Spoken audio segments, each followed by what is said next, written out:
Kalau di puskesmas tuh banyaknya penyakit apa sih orang-orang tuh pada berobat? Nah, kalau di puskesmas tuh umum. Nah, biasanya juga batuk, pilek, pegel. Kalau di puskesmas tuh kontrol, biasa ada yang puyeng, pusing tuh. Banyak yang kebanyakan yang itu.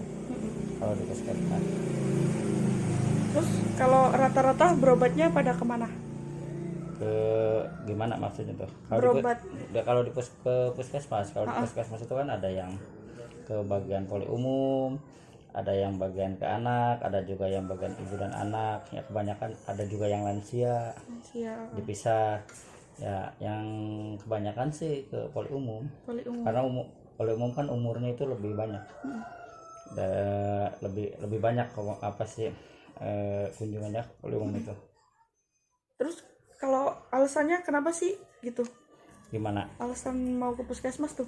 Kan kadang kalau ke puskesmas kan bukan cuma orang yang sakit gitu tuh, Pak. Oh, Itu tuh kenapa sih? nah kalau puskesmas itu kan tidak hanya orang sakit ya.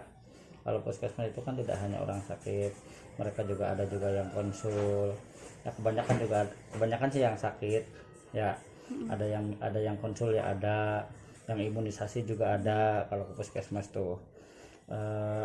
Terus ya kenapa nggak keluar juga, kenapa ke puskesmas, kemungkinan ya karena harga puskesmas kan murah. Jangkau ya, Pak. Nah, terjangkau. Terus gimana nih? Gimana cara pola hidup sehat? Apalagi sekarang kan lagi ada penyebaran virus COVID gitu tuh, Pak. Apa yang harus dilakuin? Ya sesuai aja, kita lakuin aja 3M kan. Ya, menjaga jarak, memakai masker. Ya, ya lakukan saja 3M. Ya, mencuci tangan juga. Ya, itu untuk pencegahan COVID. Karena di puskesmas juga diberlakukan itu. Ya, seperti itu. Harus sebelum kita masuk ke puskesmas sih wajib cuci tangan, wajib pakai masker. Ya, di dalam puskesmas pun juga harus jaga jarak. Kita tidak boleh dempet-dempetan. Nah, kalau itu kan udah pola hidup sehatnya. Terus gimana sih pola kesehatan masyarakat di desa tuh, Pak? Nah, Sekarang tuh untuk pola kesehatan masyarakat di desa ya, kita kan selalu ada kunjungan ya, kita selalu evaluasi untuk melihat penyakit terbanyak apa di desa apa ya, kita selalu evaluasi ya. Contoh, penyakit hipertensi di desa ini paling banyak ya, kita selalu evaluasi. Nah, kita kasih penyuluhan gitu. Nah, terus kalau alur pelayanan keperawatan komunitasnya gimana, Pak?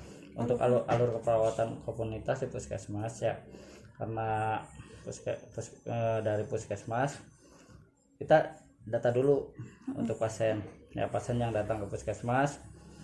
Contoh ada pasien dengan hipertensi. Sebetulnya ini berkaitan juga dengan keluarga ya, dengan keperawatan keluarga, dengan keperawatan komunitas ya, terutama dengan keperawatan komunitas ya, termasuk keluarga ya. Karena pasien yang datang ke puskesmas ya, dia akan didata. Contoh, dia hipertensi ya, atau dia TBC, atau dia dengan penyakit yang lain. Kita setelah dapat data, baru kita dari puskesmas datangin, kita lakukan pengkajian atau kita lakukan perawatan keluarga ya, termasuk untuk komunitas juga. Kalau program-program puskesmasnya, Pak? Nah, program puskesmas itu ya lumayan banyak, karena dibagi dua. Ada program esensial, ada program pengembangan ya. Semua juga kalau nggak salah ada 16 program ya. Contoh untuk yang esensial, contohnya KIA ya, KIAKB itu termasuk program esensial. Ada juga yang pengembangan, contohnya kayak kesehatan kerja, ISPA, diare. Nah, itu program-program pengembangan di puskesmas banyak ya. Kalau pelaksanaan programnya kayak gimana, Pak? Nah, untuk pelaksanaan programnya, kita di puskesmas sudah ada program masing-masing ya. Ada program esensial, ada program yang pengembangan itu. Biasanya satu orang satu programmer.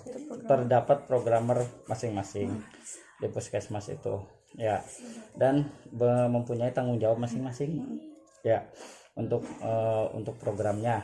Nah, contoh programmer diare siapa, nah itu dia bertanggung jawab terhadap programnya itu, nah, terhadap programnya itu sendiri. Kayak program KIA ya, contoh Ibu Bikor bidan koordinator ya, dia bertanggung jawab terhadap program KIA itu.